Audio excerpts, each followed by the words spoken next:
Dr. Collins Odote joins me tonight. He's an advocate of the High Court to just explain this for us and break it down. Daktari, good evening and thanks for joining us. Good evening, Yvonne. Good evening, viewers. So, it's said that the media also might have misreported the ruling of the Supreme Court.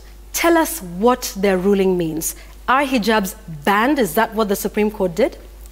I think legally the Supreme Court did not ban hijabs because, as you've rightly said at the end, they did not make a determination on the issue as to whether it is constitutional or not for students who are of Muslim faith to put on hijab. So strictly speaking, they did not ban. So if you say they banned, it means they made a decision. Okay. But they shirked responsibility. Okay. In doing so, and in upholding the decision by the High Court, which said that the school can set its own rules, did they not then sort of maintain the status quo of the High Court decision? Yes, they maintained the status quo of the High Court, but the status quo of the High Court dealt only with the particular issue of the school in Isiolo. But can any other school not come in and say, based on the Supreme Court ruling that upheld the decision of the High Court, we are free to create our own rules, and therefore girls with hijab and white trousers? And that is the unfortunate part of what the Supreme Court did, because by hiding under technicalities, they unwittingly gave opportunity for the same discriminatory practices to be carried out. Because while they didn't make a determination as to whether it is constitutional or not, they then by disallowing the Court of Appeal decision, they allowed the High Court decision to stand. And what does the High Court decision say? The High Court decision says that the school rules should be adhered to. Yeah. And adhering to the school rules is not discriminatory. So if a school makes school rules that says you can't put on hijab, as far as things stand now, it will be difficult for you to say that what they have done is unconstitutional. And could this not have an effect on, perhaps some are saying, in terms of the divisions between Christianity and Islam, or are we taking that too far? Would a Muslim school today say, then if we're free to set our own school rules, then, you know, we say that girls who come into our schools who are not Muslim will have to abide by our rules? What are the other likely effects of what the Supreme Court ruled? I think we've seen several likely effects. Unintended but predictable. You have seen, for example, people of the Muslim faith complaining publicly against it.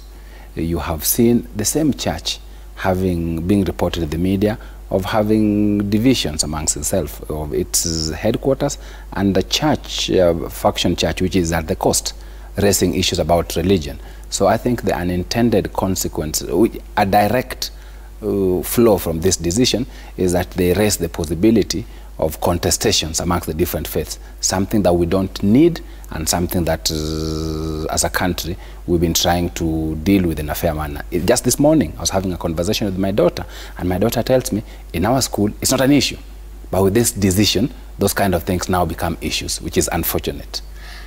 We've talked about the technicality, so just explain that to a number of people, understanding why they took issue with the father's petition, because that seems to be the one thing, you know, the crux of the matter in this case. Yes, Yvonne.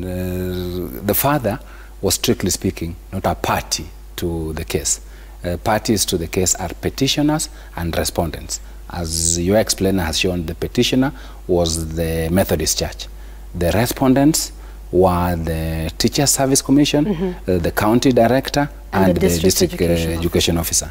The father applied to be an interested party. Because the case involved him. Exactly. An interested party is somebody who, while I am not a party, whatever decision you make involves me or will affect me. And the Supreme Court has in the past said in its decision, and they refer to it of Murwatetu, that an interested party cannot raise substantive issues that goes beyond the case.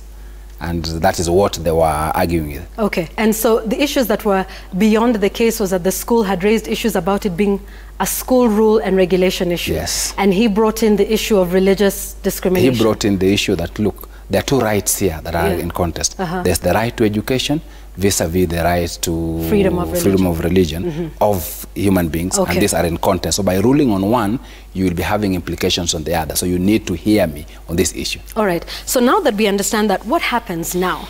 I mean, the court said the parent or perhaps anyone else is free to go and start this process. So if you were to deliberate on this matter again, the parent would have to start again at the High Court?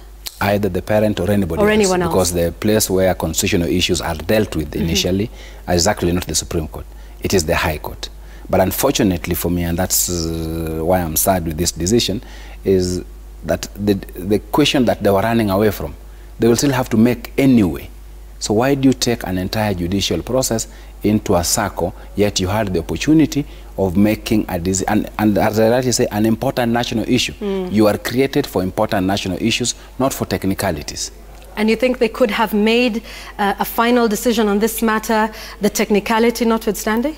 Yvonne, I know of instances in the past where the Supreme Court has ignored procedural issues and gone to the substance, because there was supposed to be a court of substance, not a court of technicalities. Number two, the Constitution itself at Article 159 tells us to focus on technicalities. Number three, the Mutunga rules that they refer to say that things can come to court even on informalities. We have experiences in India where people have gone to court based on a letter. Because what's important is what the substance of the issue. And as all the judgments demonstrated, Yvonne, both in the High Court, the Court of Appeal, and the Supreme Court, the substance of the issue is known. The Supreme Court is just saying, no, this substance should have been dealt with somewhere first. I disagree. Thank you. Dr. Collins Odote, who's an advocate of the High Court. We thank you very much for helping us get clarity on this issue. We wait to see what happens should this be brought up again at the High Court and its rise to the Supreme Court. Asante sana, Daktari. Thank you, Yvonne.